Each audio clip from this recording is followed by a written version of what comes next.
Bonjour tout le monde, j'espère que vous avez passé une excellente semaine. Alors apparemment, suite au tirage de la semaine dernière, il y en a qui ont eu des petites surprises.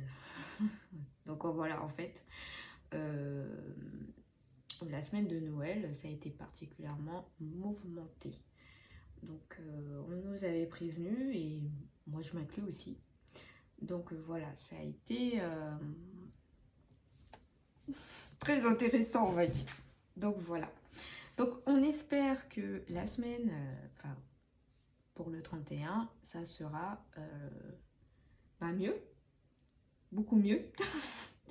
Donc alors, vous avez remarqué, il y a aussi les mudras qui normalement sont dans le tirage bien-être. Donc là en fait, c'est un tirage de l'horoscope lunaire et bien-être du 29 décembre au 2024 bien sûr, au dimanche 5 janvier 2025.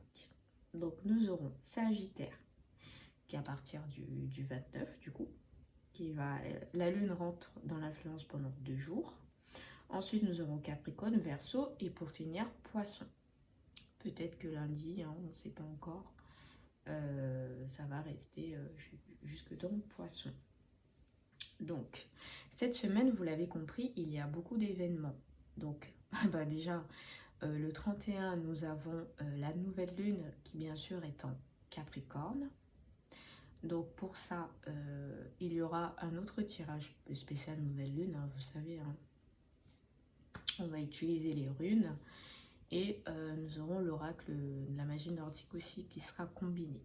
Alors ce sera pas, je pense pas que ça sera un gros tirage. Pourquoi j'ai combiné les deux? Alors j'ai combiné les deux parce qu'en fait, voilà, comme je vous l'ai dit, nous avons le tirage de la nouvelle lune et nous aurons aussi le tirage de la nouvelle année avec les constellations. Donc je n'allais pas vous apposer 36 tirages, sinon vous allez vous perdre.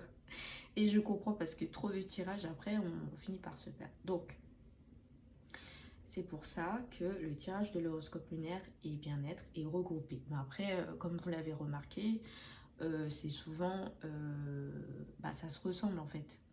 Voilà, on a une thématique du premier tirage et dans le bien-être, voilà, ce sont vraiment les mêmes émotions qui sont un peu plus approfondies, qui vont ressortir. C'est la même chose, mais du coup, on va allier les mudras pour pouvoir associer la méditation, les pierres qu'on peut utiliser et bien sûr les thés qu'on combine avec. Voilà. Donc c'est la raison du fait que ça soit combiné. Mais après, si vous préférez que les deux soient combinés, il n'y a pas de souci. Pour l'année 2025, on peut partir sur cette thématique. Et s'il y en a certains qui préfèrent, qui disent non, moi j'aime bien avoir une partie là et une partie sur l'autre, voilà, vous me tenez au jus. Je vais faire des efforts aussi sur le son parce que c'est vrai que j'ai pas de micro. Il faudrait que je m'en procure un. Et je sais qu'il y en a certains qui ont dit qu'on n'entendait pas super bien. Voilà. Donc je vais faire des efforts sur le son. Je vais investir aussi.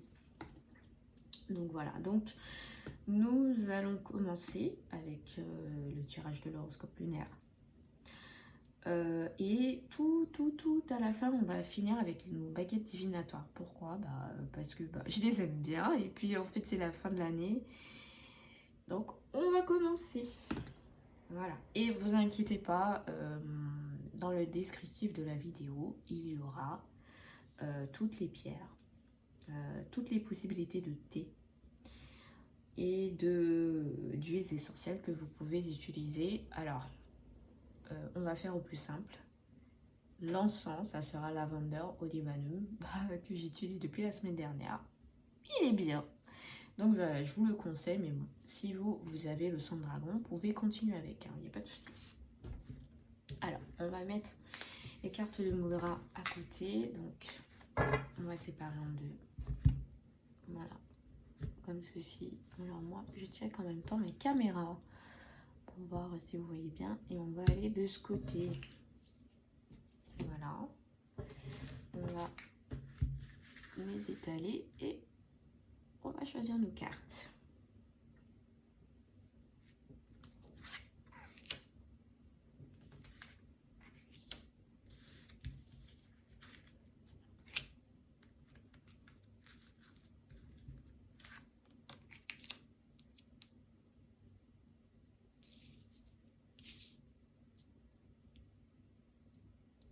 c'est tout bon. Ça a été vite là. Et voilà, on va se mettre de côté. Alors, j'espère, vous savez que c'est l'oracle de la voie divinatoire. Et que des fois, il y a des petits pièges. C'est des pièges sympas en général. Donc voilà, on va le placer. Donc là, nous aurons là, ici, là, là et là.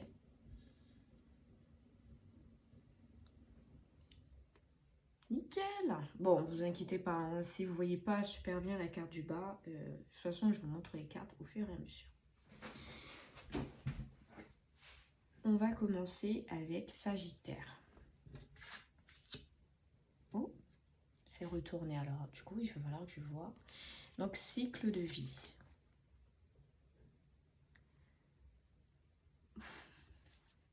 Et juste avant de la retourner, je me disais, est-ce que je vais en avoir une retournée ou pas? Donc, on va aller voir cycle de vie. On va voir hein, si elle est retournée. Qu'est-ce que ça nous dit? Voilà.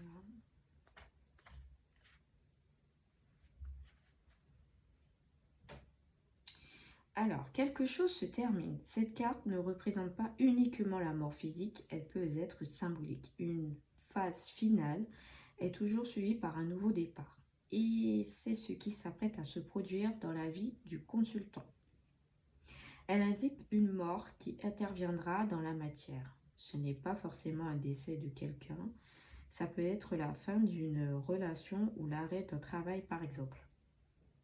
Si vous avez vécu une perte récemment ou que vous êtes en deuil, accordez-vous le temps nécessaire pour accueillir le renouveau.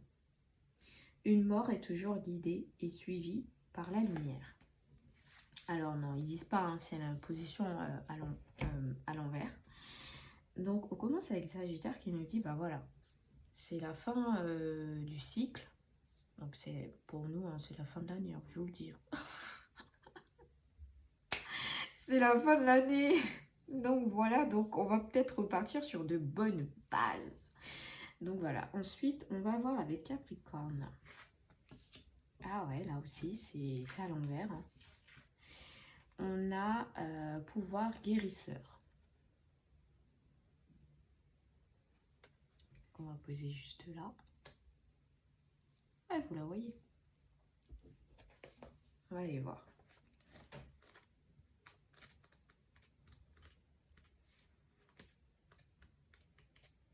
Alors, cette carte parle de magnétisme.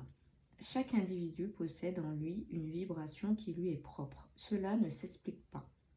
Les énergies de votre être et votre personnalité rayonnent positivement vers l'extérieur et font du bien. Sur un proche, sur une situation, sur un projet par exemple, vous devez prendre conscience de votre faculté magnétique, l'offrir et l'utiliser plus fréquemment. Exprimez vos dons et vos perceptions qui apportent du réconfort. Vous êtes un véritable guérisseur de l'âme. Alors, c'est pas fini. Alors, avec cette carte, le temps est favorable pour mettre en profit vos capacités, votre énergie et vos talents. Alors, c'est pas forcément l'énergie guérisseur. Hein. N'allez pas dire que ça y est, on vous a dit que vous pouvez soigner tout le monde. Non. Ça veut dire que là, vous êtes apte avec vos capacités à construire des choses, à aller de l'avant. Donc, ça suit cycle de vie. Donc voilà, c'est vraiment quelque chose qui se termine.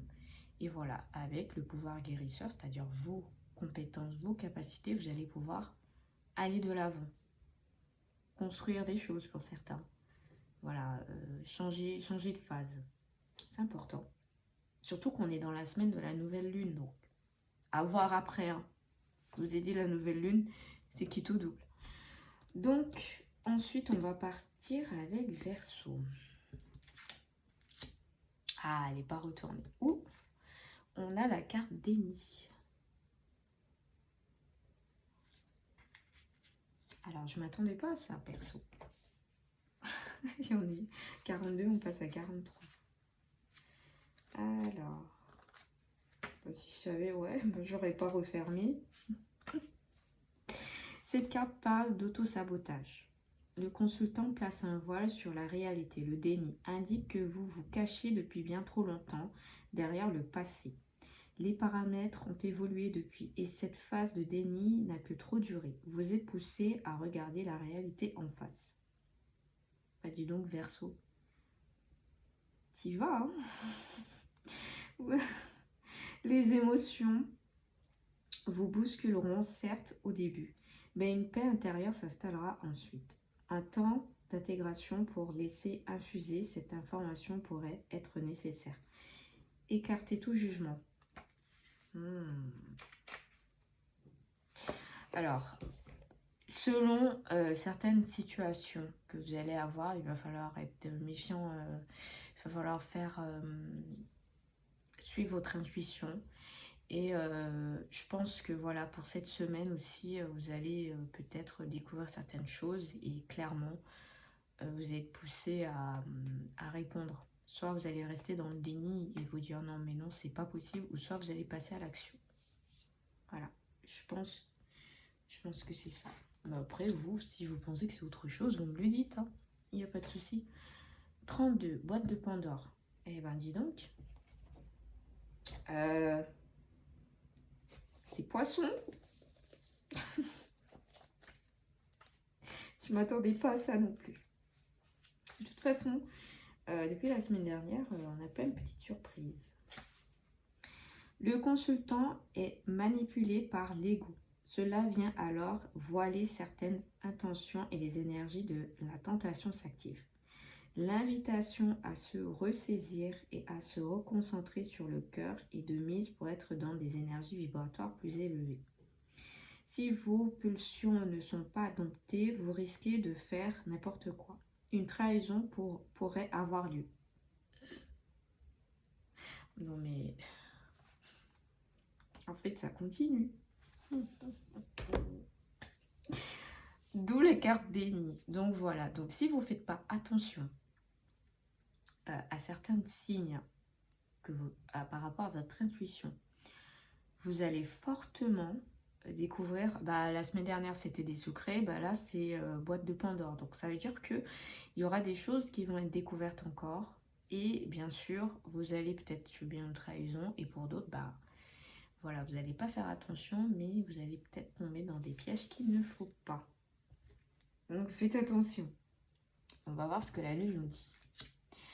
Le ménage. Alors, vous savez quoi? J'ai un peu peur pour la nouvelle lune, du coup. J'ai un peu peur, mais bon. On va voir pour le ménage, mais bon, vous avez compris, hein.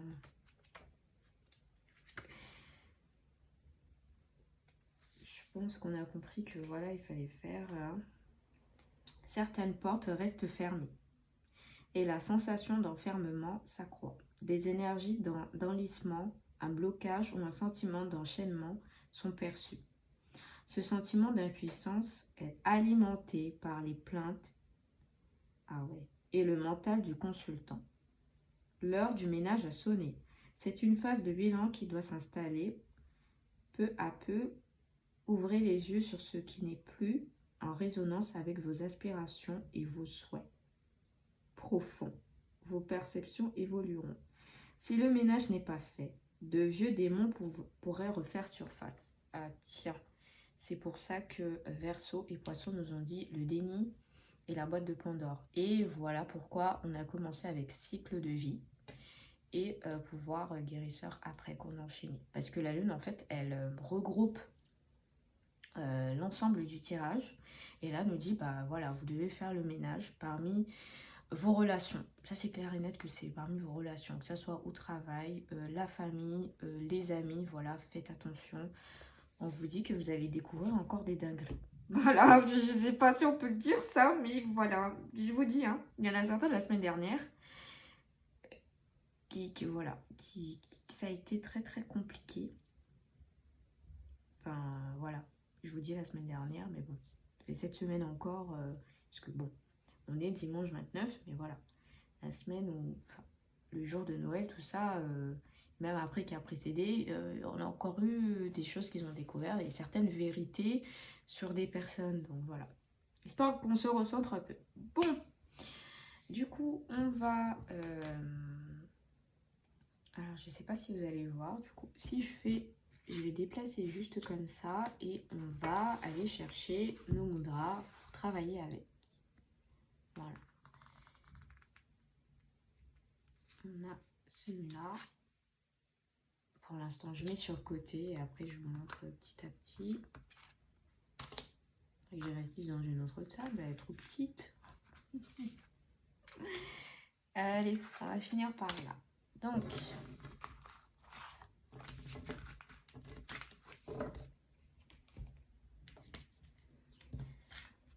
on va la remettre là. Donc, on a eu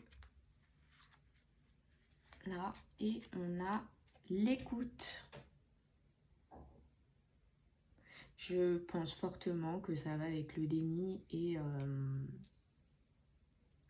le déni et la boîte de Pandore. Donc voilà, je vais la mettre là. Et du coup, ça va être... Je vais le faire de ce côté. On a ça et ça. Ça va être comme ça, si on voit bien. Voilà. On va aller voir ce qu'il nous dit l'écoute. Mais bon, je pense que vous avez compris plus ou moins. Brahmara, d'écoute. Je vais y arriver, je vous dis. D'ici la fin de l'année, je vais prononcer correctement. On se décourage pas. Alors, écoutez-vous. Tel est le message à retenir de cette carte. Pour moi, c'est fortement l'intuition. Il est important que vous respectiez votre rythme, vos envies et vos besoins. Cela indique fortement d'établir des limites et de dire non à certaines propositions, personnes... Ah oui. Ouais.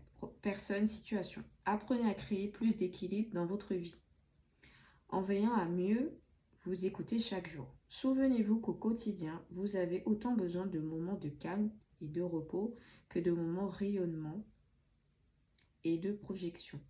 Vous n'avez rien à prouver, ni à vous, ni à autrui, alors écoutez cette petite voix qui parfois vous demande simplement de ralentir.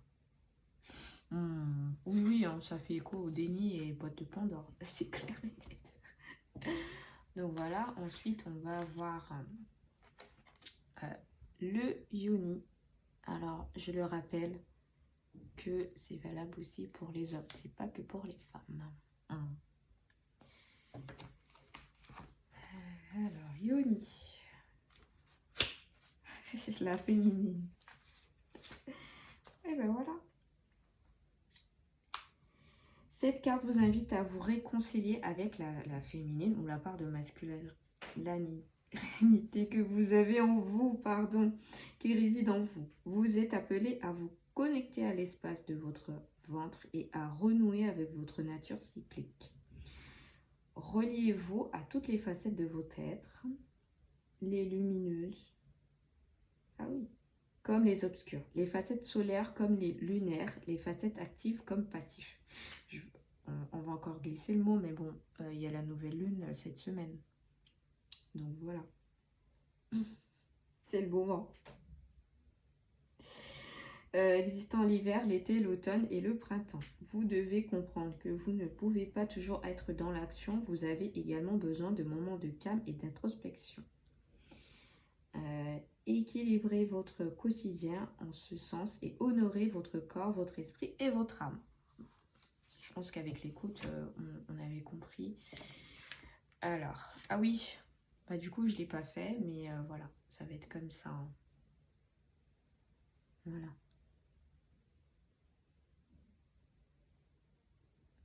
Hop. Et ensuite, on va voir la sérénité. J'en étais sûre. Alors, j'ai entendu le mot sérénité, mais je me suis dit non. Ça va peut-être pas sortir, mais en fait, si. Donc voilà, après, vous savez, on va la mettre là. Vous puissiez voir. Vous avez compris, hein? C'est comme ça. Je pense que vous le voyez assez souvent. Ce mudra, il est souvent utilisé. Shein.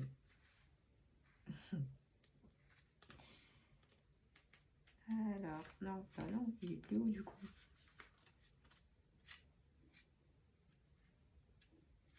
Voilà. Êtes-vous capable de rester zen, calme et décontracté en toutes circonstances, même pendant les journées les plus difficiles? Cette carte vous lance un défi. Celui de cultiver la sérénité dans votre corps, dans votre tête et dans votre cœur. Elle vous rappelle que la vie est une vague, qu'après la pluie vient le beau temps, que le soleil sera toujours suivi tôt ou tard par les nuages. La société dans laquelle vous évoluez vous fait croire que cette vague n'existe pas. Elle vous fait miroiter une perfection inatteignable qui produit en vous douleur, frustration et malheur. Voilà, donc du coup, c'est obligé cette semaine aussi qu'on est Shein. Parce que voilà, si on a le déni, et on a la boîte de Pandore et la lune nous dit de faire un ménage, donc on va être sous tension. Voilà, alors, ça peut pas être vous qui allez être sujet à des problèmes, hein. Peut-être pas, mais vous allez peut-être connaître une personne qui, sans le vouloir, va vous inclure dans son problème. Et du coup, ça va vous impacter en fait. Voilà, c'est les deux. Hein. Et on a le silence. Ah, mais ça m'étonne pas. C'est Shwanya. On va le mettre ici. Ça fait beaucoup, mais bon. Le silence. Alors, on va aller voir ce qu'il nous dit, mais bon. Je pense que vous avez compris. Hein. Oui, je ferai le mudra. Je n'ai pas oublié. Alors, cette carte vous demande d'accepter que la joie... Ah, je me suis trompée, c'est le... Ah oui, c'est le silence. Bah voilà. Cette carte vous invite à vous connecter à Shwanya, à aller au contact de vos profondeurs. Le point Shwanya fait référence au néant, au point zéro. Il s'agit de l'état de suspension des gens que l'on cherche à développer à travers de la méditation. Shwanya représente ici votre capacité à aller regarder à l'intérieur de vous-même. Il est temps pour vous de favoriser l'introspection. Mais franchement, ça s'accorde bien. Hein. Regardez en vous ce qui se passe pour obtenir les réponses à vos questions. Faites le choix de minimiser vos interactions sociales dans les jours à venir, tout en essayant de vous accorder un moment de solitude pour revenir à vous. Bah, décidément. Dans cette semaine, on doit vraiment faire le point sur le tout. Hein. C'est important. Alors,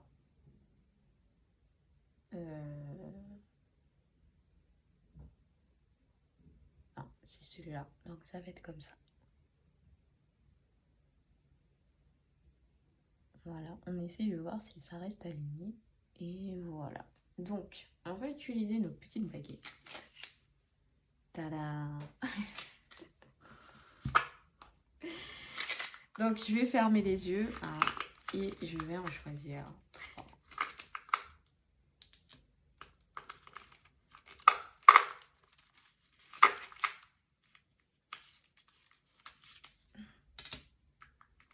Ah bah tiens, hop! On va voir. Alors, je suis désolée, c'est écrit super petit, mais bon. Non. Voilà, on va commencer par la 63. Vous n'allez pas super... vous n'allez pas voir. Soyez patient avec vous-même de votre parcours de croissance personnelle. Acceptez vos erreurs et voyez-les comme des opportunités d'apprentissage qui vous permettent d'avancer avec davantage de confiance en vos choix. Je dirais que c'est pas mal. Hein. C'est vrai. On a 78. Nourrissez vos relations avec des gestes d'affection et des mots doux. La démonstration en amour est importante et vous avez pu vous en éloigner ces derniers temps. En vibrant sur la fréquence de la générosité, vous attirez l'abondance à vous. Oui, c'est vrai. Ensuite, nous avons 24. Parmi les liens d'amitié, une nouvelle inattendue peut vous amener à reconsidérer une relation. Entourez-vous de ceux qui vous soutiennent et vous inspirent. Le soutien mutuel est l'une des clés de la réussite. Donc voilà, je pense que les baguettes nous ont donné de bons conseils. Donc voilà, et ça apaise aussi. Parce que vu ce qu'on a eu, c'est vrai que c'était... mais voilà, on a bien compris le message qu'on devait ouvrir les yeux, suivre notre intuition, se méfier aussi, voilà, travailler notre méditation, notre écoute, se reconnecter à soi et voilà, faire le ménage, ne pas hésiter à dire oui, bah voilà, cette situation ne me plaît pas, je veux la changer, je veux aller de l'avant, voilà, et ça c'est dans tous les domaines, hein. Voilà, je sais que des fois au niveau, parmi les membres de votre famille, des fois c'est compliqué de pouvoir couper les ponts ou quoi que ce soit, mais si vous les voyez le moins possible, c'est déjà ça. Donc voilà, donc du coup, en termes de méditation, il est clair et net qu'on va devoir, comme la semaine dernière, travailler les 7 chakras. Donc vous avez la méditation des 7 chakras. Et vous aurez bien sûr l'obstacle. Parce que voilà, la lune, elle nous l'a dit. Et on a vu par rapport à tout ce que... Enfin, les différents auras qu'on a utilisés, on aura les obstacles. Donc vous avez la méditation de Ganesh. Ça peut être étiré là, mais bon, ça aurait pu. Ensuite, comme pierre, on peut avoir, en termes du chakra racine, on peut avoir l'hématite. Chakra sacré, la calcite orange. Plexus solaire, on va avoir l'ambre. Le cœur, la malachite. Gorge, la turquoise. Et la troisième œil, ajna, la fluorite. Alors, l'hématite et la fluorite, bah, je pense que vous l'avez vu dans le jeu justement avec les visages. Donc voilà, il y a quelques petites pierres des fois qui ont été citées. Et en termes de thé, alors il y a un thé que j'ai testé cette semaine. Bon, je l'avais depuis un moment, hein, mais bon, ça m'a fait tilt. Vous avez le thé vert. Alors, des fois, il est au thé vert tout seul, ou peut-être thé noir tout seul. Mais moi, celui que j'ai, il a les deux. Thé noir et thé vert, et au cerisier. Donc, il est très très bien. Voilà. Je pense que je le mettrai sur le groupe directement avec les propriétés. Mais bon, voilà. Après, si vous voulez aller chercher les propriétés, il n'y a pas de souci. Dans la vidéo, bien sûr, il y aura le descriptif. Bah, génial. Il tombe pas dessus, mais il tombe sur... C'est pas grave. Je parlais de l'encens. Vous aurez le descriptif dans la vidéo. Voilà. Donc, du coup, voilà. Si après avoir écouté la vidéo, vous voulez aller chercher les pierres ou quoi que ce soit, voilà. Ça sera déjà dans les... Ça sera plus facile pour vous. J'ai essayé de mettre des pierres qui sont faciles à avoir et que peut-être que vous avez déjà, mais bon, après comme je vous l'ai dit, si vous n'avez pas les moyens d'investir dans des pierres, vous utilisez les pierres que vous avez déjà, ça fera super. Comme je vous ai dit pour l'encens, moi en ce moment j'utilise lavender ou libanum, voilà, mais vous si vous avez du sang dragon ou si toutefois vous avez la sauge, vous pouvez l'utiliser, mais je vous rappelle que la sauge n'est pas assez fort que les autres. Donc vous devriez purifier assez souvent. Voilà, tandis qu'avec cela, pour une semaine, vous êtes bon. Voilà. Je pense qu'on a fait le tour. Et du coup, il y aura le tirage de la nouvelle lune, qui est le 31, qui sera disponible. Et vous aurez le tirage de l'année avec les constellations. Alors, c'est pas dit que ça sera pile poil pour le premier. Hein, ça va être peut-être dans le week-end ou ça sera peut-être, voilà, en tout cas, ça sera début janvier. hein, parce que je sais très bien que vous n'allez pas passer votre vie à regarder les tirages, vous allez les regarder en décalage. Donc voilà, comme ça vous aurez le temps tranquillement de regarder les différents tirages. Et bien sûr, si j'ai le temps, si je peux, je vous mettrai d'autres petits articles, d'autres informations qui sont intéressantes pour votre progression dans la spiritualité. N'oubliez pas de vous protéger. Si vous allez chez votre famille ou des amis ou quoi que ce soit et que vous avez des mauvais ressentis, n'hésitez pas à porter vos pierres. N'hésitez pas, quand vous rentrez chez vous, à vous rallumer un peu d'encens. Et voilà, d'utiliser les thés. Parce que vous savez que les thés vous purifient de l'intérieur, mais de l'extérieur aussi, sur votre aura. Voilà. N'hésitez pas à appliquer votre petit protocole. Je sais pas, il y en a certains, ils vont rentrer, ils vont directement mettre leurs vêtements au sale, ils vont prendre une douche, voilà. Faites-le. C'est toujours bien. Je vous fais des gros bisous et à la semaine prochaine.